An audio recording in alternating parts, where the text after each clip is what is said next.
Welcome to Sassy Southern. I'm trying to remember to say that at the beginning in case I forget at the end like I always do. But it's a great Monday. It's probably 53 outside. It's rainy and it's baking weather. This weekend, Randy and I went to Austin to see our kids down there, and in the process of driving around, and they were showing us some places that they were maybe interested in moving to, they started talking about this Kentucky butter cake that it's actually a Texas pecan cake. But when they started talking about it, it sounded a whole lot like this Kentucky butter cake that I made a bunch of 2 or 3 years ago that everybody fell in love with. Just the kind of the density, the texture of the cake sounded just like this Kentucky butter cake. And a man in Austin was cooking this Texas pecan cake out of his home, and he won a prize that HEB Grocery had. I guess every year they pick out 2 or 3 different people to win first, second, third prize of a new item that they might carry in their stores. And this man tied for first place along with a company that made some kind of salsa. So anyway, we were talking about that, and Shannon happened to mention, she said, well, I know that he's been putting them in some of the HEB stores. So I ran in an HEB store before we left Austin to get some tomatillas and some green enchilada sauce that I can't find anywhere here for some reason the last couple of weeks. And anyway, so that HEB did not have the Texas pecan butter cake. So I came home and I thought, you know what, I'm going to change up the Kentucky butter cake just a little bit in hopes that it might end up like the Texas pecan cake that the kids were talking about. So I got out my recipe, and actually if you have Princess on the Porch book, the recipe is in that, I believe, for the Kentucky butter cake. But if not, I didn't take the time to look. But if not, it's a great cake because it's really a one bowl cake that's quick and easy. You've got all the ingredients at the house. It's just butter and sugar, of course, and vanilla and a couple of like baking soda and stuff. So 6 eggs. Oh, our cameraman had to go back to work. They actually got online back last week, so I've lost him to his work again. But he said he would take a break and come videotape me. So anyway, I wrote out the recipe so I didn't forget to tell you the measurements on that. But anyway, it's just one bowl cake mix, and I am going to pause the camera after I start mixing just because I don't want y'all to have to listen to it. But I'm mixing 2 cups of sugar, 2 cubes of butter, which is 1 cup of butter, and I will mix that for about 3 minutes, and then we'll come back and talk about the rest of it.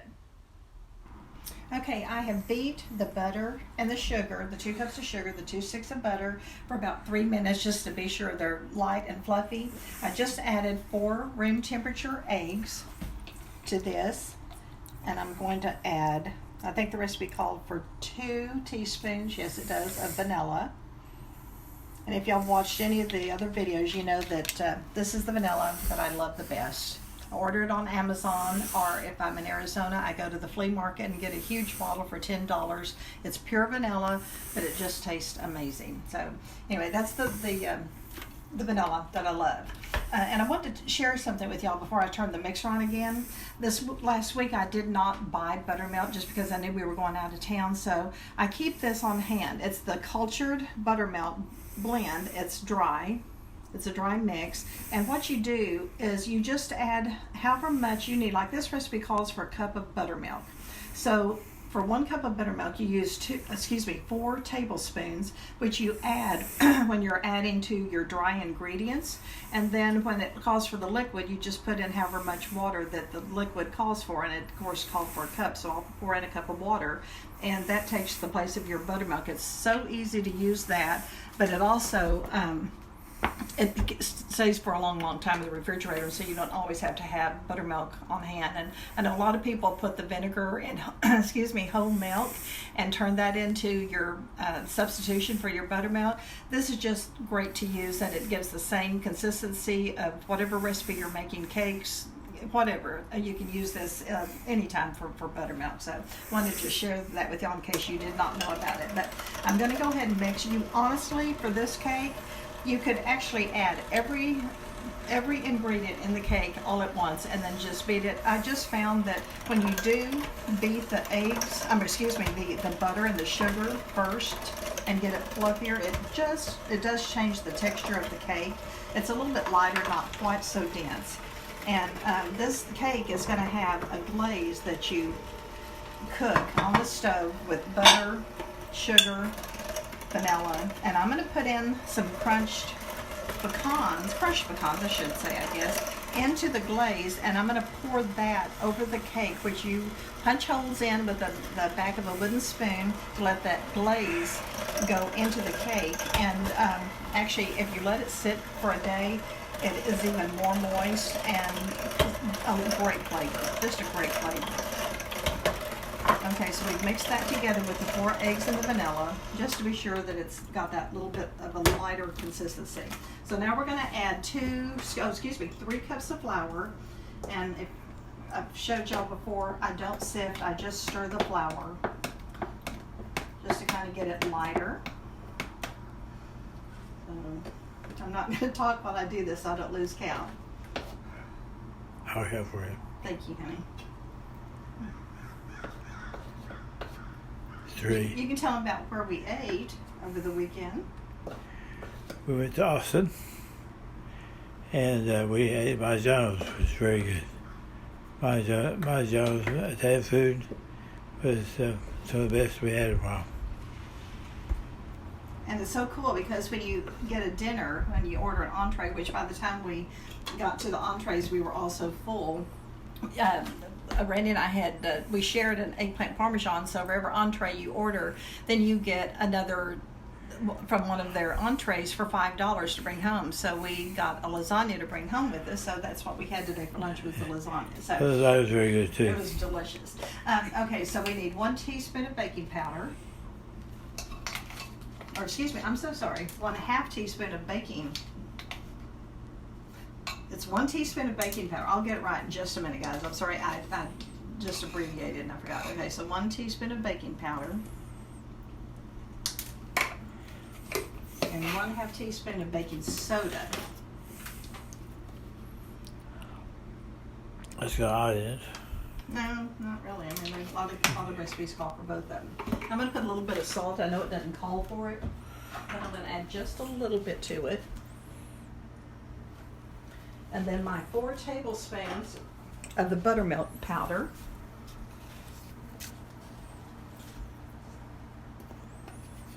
If you've never used this, it's so easy and it's great because it's always on hand. So you don't have to worry about if your buttermilk's gone bad or sitting and waiting for vinegar or lemon juice to turn milk into buttermilk. Does buttermilk go bad? Well, yeah, it does. It turns green because I found some in there one time that was green. But it does go. You can use it a lot past the expiration date, I have found. Okay. What was that? A cup of water? That was a cup of water. I'm sorry, yeah, a cup of water.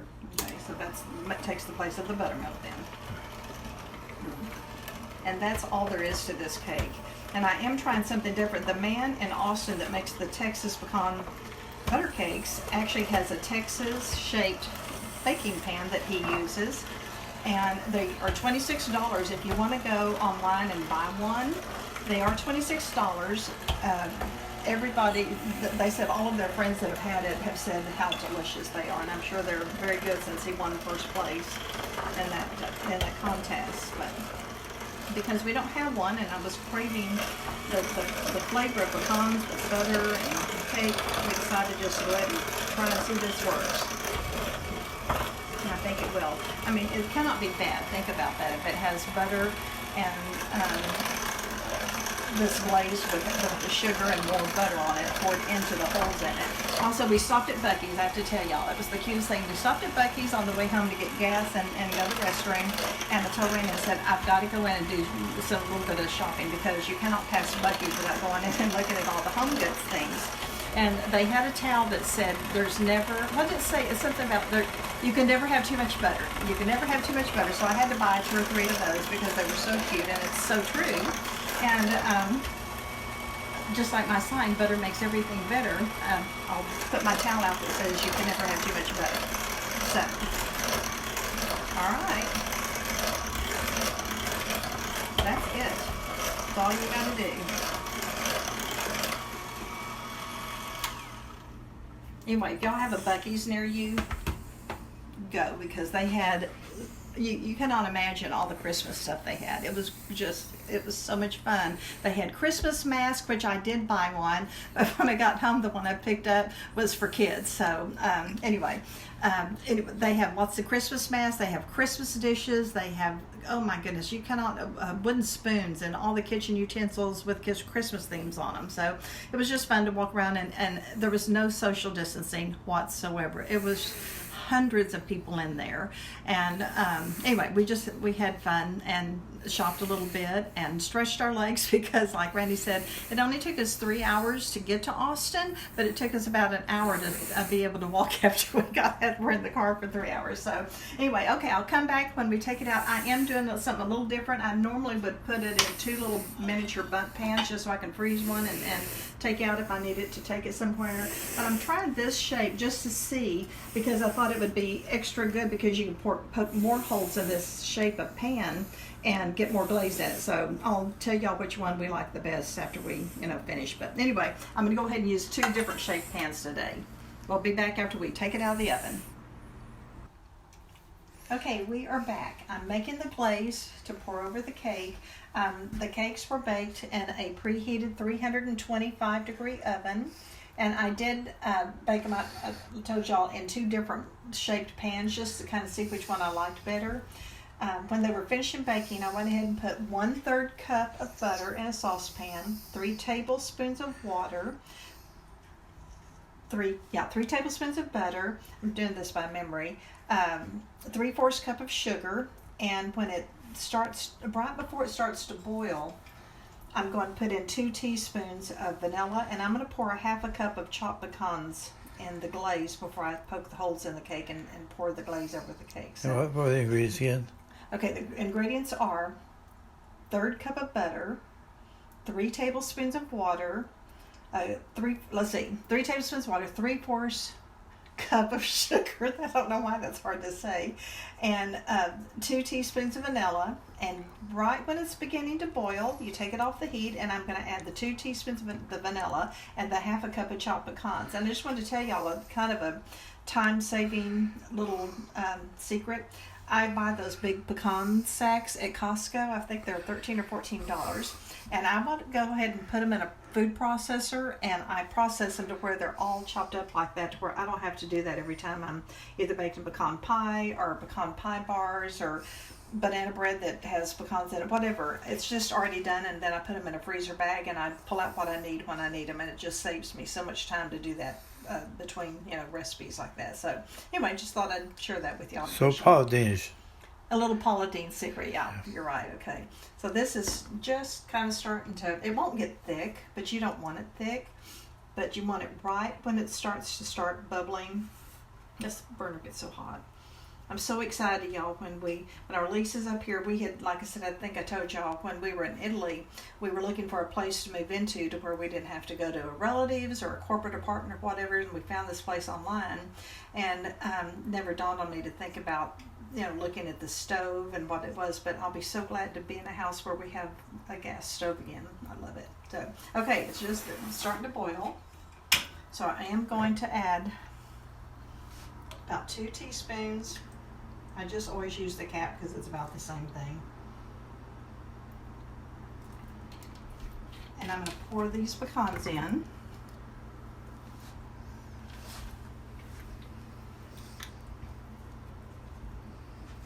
And y'all, I did check, and this recipe is not in Princess on the Porch, it's just on my blog, which I wanted to share with y'all again. You haven't seen me posting on chocolate castles in about a month because I cannot post on chocolate castles on the computer. It will not even open chocolate castles on the new Apple computer, or on the new app. So I'm trying to figure out what to do. Okay, I'm going to let that sit for just a second. I'm going to take the end of a wooden spoon. I'm poking holes. You can still see the steam coming out the holes. No particular pattern, just you want to get a lot of glaze in it. And if you let it sit overnight, I'm sure we'll have a piece tonight, but if you let it sit overnight, it's even just a little better from having the chance to just sit. But this way, the pecans are going to go inside the cake with the glaze. Some of them are small enough to get in those little holes you poked. I kind of just rest my spoon over the holes just to be sure. And then when you turn the cake upside down, of course you won't see the holes, but the glaze will still all be inside the cake.